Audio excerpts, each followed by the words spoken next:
50 से लेकर 59 तक की संख्याओं में 28 घटाने की एक हम बहुत अच्छी आपके सामने विधि लेकर आए हैं। इस विधि को हम बता रहे हैं कि 50 में से हमको यदि 28 घटाना हो तो हम किस प्रकार से घटाएंगे।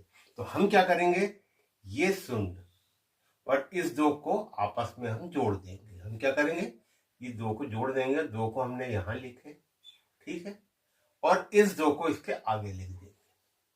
तो हम 50 में से जब 28 घटाएंगे तो हमारा कितना आएगा, 22। उसी प्रकार से 51 में से हमको जब 28 घटाना है तो इस एक और दो को हम जोड़ देंगे। तो हम यहाँ पे लिख देंगे 3 और इस दो को इसके आगे लिख देंगे, ठीक है।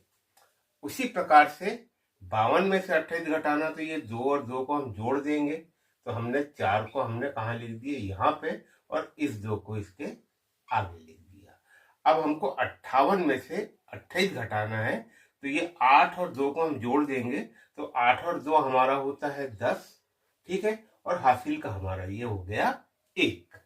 अब इस 2 को हम यहां लिखेंगे, तो इस 2 में हम 1 को जोड़ देंगे तो हमारा हो जाएगा कितना, 3। तो 58 में से हम जब 28 घटाएंगे तो हमारा कितना आएगा, 30 आएगा।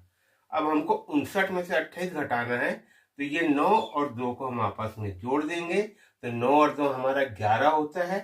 तो 1 को हम यहाँ लिख देंगे और ये हासिल का हमारा हो गया 1, और इस 2 को हम इस 1 में जोड़ देंगे तो ये हो जाएगा हमारा 3। इस प्रकार से 50 में से 28 घटाए तो 22, 51 में से 28 घटाए तो 23, 52 में से 28 घटाए तो 24, 58 में से 28 घटाए तो 30, और 59 में से 28 घटाएंगे तो हमारा 31 आएगा।